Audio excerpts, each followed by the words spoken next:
Acts chapter 17, let's look at verse number 22, 23. And I'll direct you where we go from there, okay? Amen. All right. And it reads on this wise, Then Paul stood in the midst of Mars Hill and said, Ye men of Athens, I perceive that in all things ye are too superstitious. For as I passed by and beheld your devotion, I found an altar with this inscription, To the unknown God, whom therefore ye ignorantly worship him, declare I unto you. Now go to verse number 34. Howbeit certain men clave unto him and believe, among which was Dionysus the Areopagite, and a woman named Damaris, and others with them.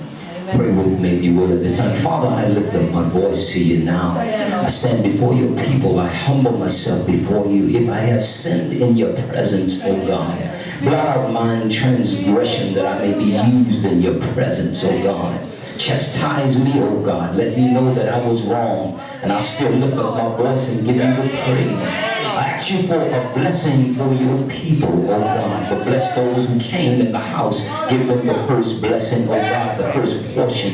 So I thank you now that it's already done, oh God. And I thank you now that you move with grace and poise and strength. Oh God, we lift up our voice and we say, thank you. In spite of where we are, we praise you. We magnify you. We rebuke the enemy. We have no part with us today, oh God. We thank you.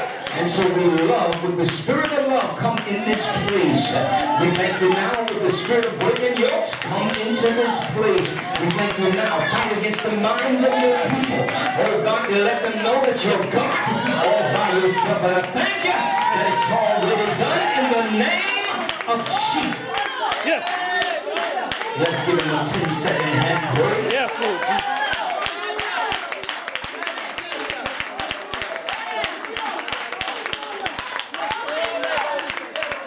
Jesus.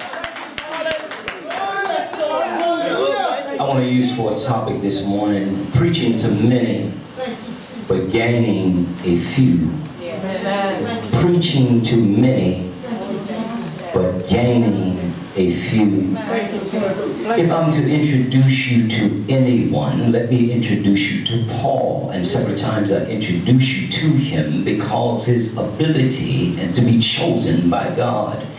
He was a man after God's own thought, I should say. In other words, God thought of him when he was in the midst of doing wrong. God had taken him because of his knowledge and his skills and his ability of knowing what he had known.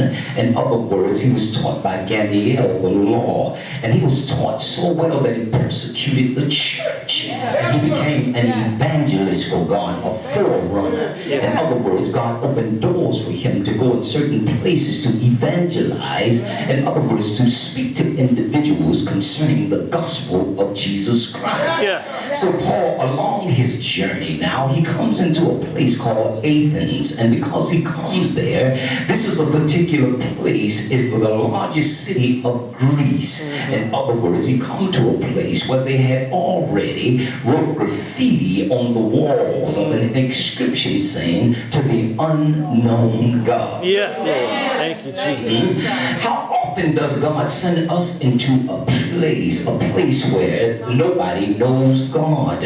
Somebody now has to know something concerning God, not unless you claim yourself to be an atheist. In other words, Paul stands in the midst of Greece where he is, as the Spirit led him to be, and he began to open up his mouth and look around and said, my, look at all of the statues and all of this stuff in Greece. In other words, they have built a city of nothing but idols, and they built it to the point where they enjoy the idols. But let me tell you something, anytime that I create something that I got to bow down to, that's a problem. Amen. Amen. It will move if I tell it to move. It becomes my God, and I become the weak one. Yes. Thank you, Jesus. So Paul now, what he does, as he looks around, he stands in the midst of their government and he begins to speak to them, to talk to them concerning the unknown God. So Paul said, let me introduce you to God and who he is.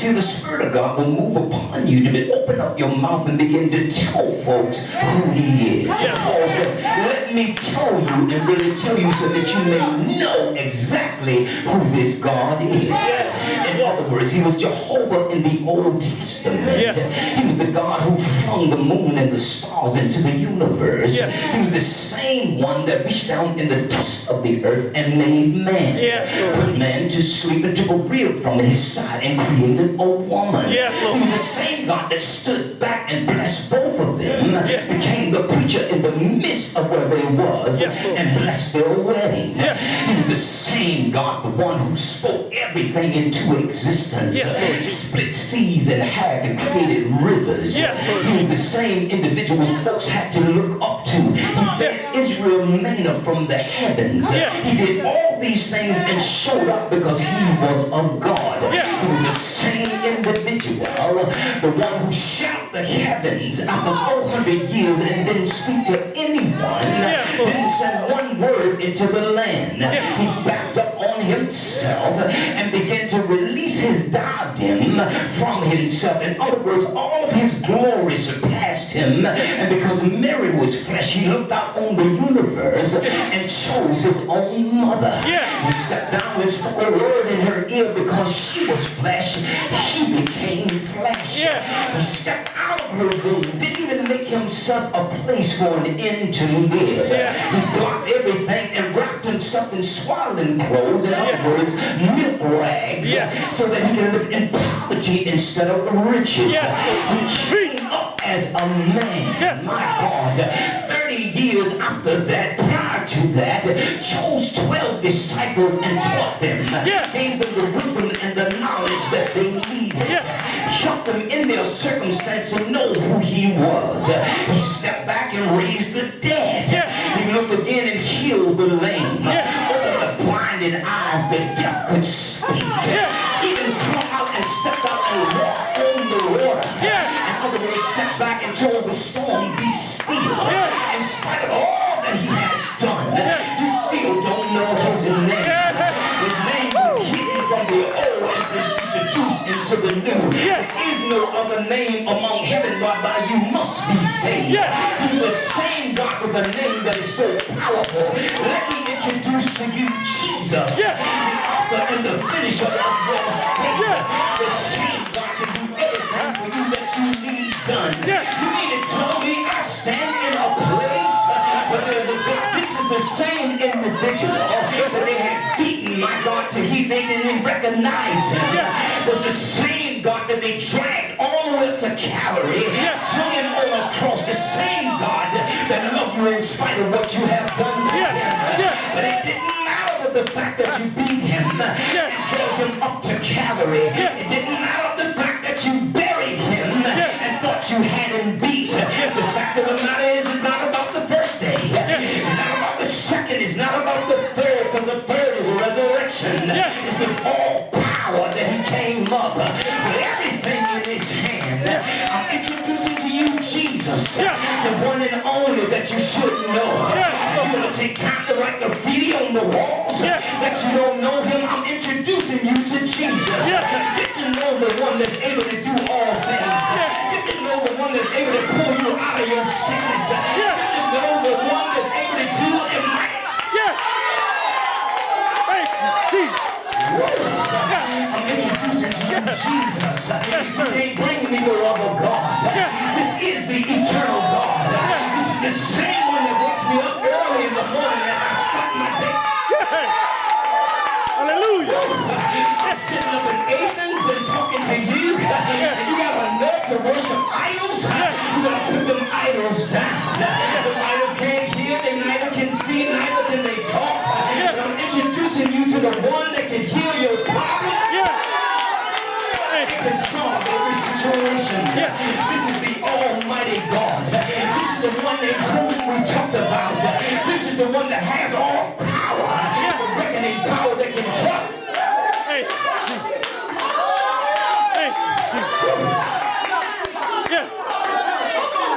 Jesus. who wouldn't serve a God like this? Yes. Thank you, He's Jesus. an evangelist. Yeah. And that's why we gotta go tell the people who God is. Yeah. He is the Almighty God. My wife and I, we stood out there with some individuals the other day. My God, and they didn't want to say Jesus is the eternal God. We sit back and listen to an individual right along, my God. But the minute we made mention that Jesus is the eternal God, they jumped in their car and they said, we gotta go. They don't want to hear anything concerning the matter. But let me tell you something, that same God that I'm talking about, that carries the weight with a name like that, you'll see him on Judgment Day. Yeah. That's right. And you'll be just like he is. Hallelujah. Thank you, Jesus. I'm talking about a creator who created all things, set things in order. And I got a nerve to stand up here in a suit and say, I ain't gonna lift up my hand, the devil is a liar. I got enough nerve to praise him in spite of my situation. Yes. Hey, In Jesus. other words, the car don't mean anything to me. The house don't mean anything. The jewelry don't mean anything. The clothes, the money, you can keep it all, baby. Give me Jesus. That's all I need. Thank you, Jesus. I understand this stuff is just a loan. That's why I don't wrap my heart in it. That's why I don't get caught up in it. I trust Jesus. Let me tell you this. When we were naked and unclothed, he clothed us. When they had no food in the house, he fed me.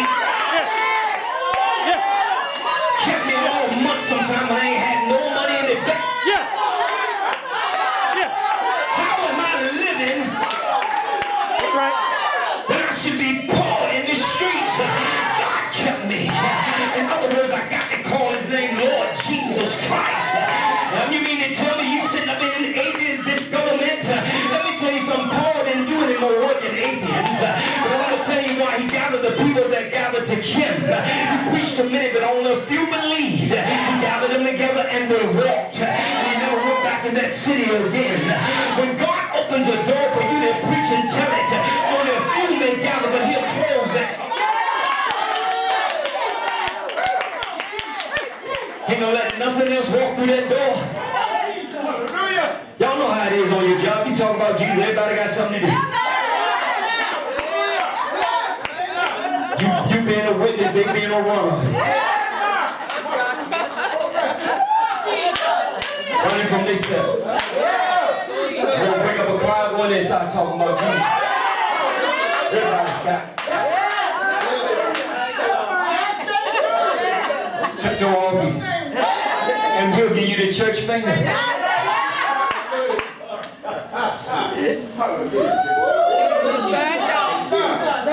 We're in a time, we're in a city where people need to know who Jesus is. He is the eternal God. It's the only one you're going to see in the heavens. He gave you the name because the name carries power. He was Jehovah of the old. But he was in the Greek is Yeshua. But he's Jesus of the new. So he gave you the name to know who he is. He kept the name secret and kept it hidden. But I'm in a city where you write graffiti on the walls. To an unknown God. But I know him because he knew me before I entered my mother's womb. I was just blood in my daddy's veins. He still knew me. Predestined and set my days in order that knew I would be standing here telling you about him and who he is. That's right. Yes.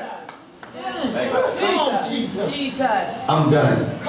Is there anybody desire prayer? God, I can feel it. I can't give you no more than what he gives me. I can't preach to you all day. Anybody desire prayer? This is the time, amen. Hallelujah.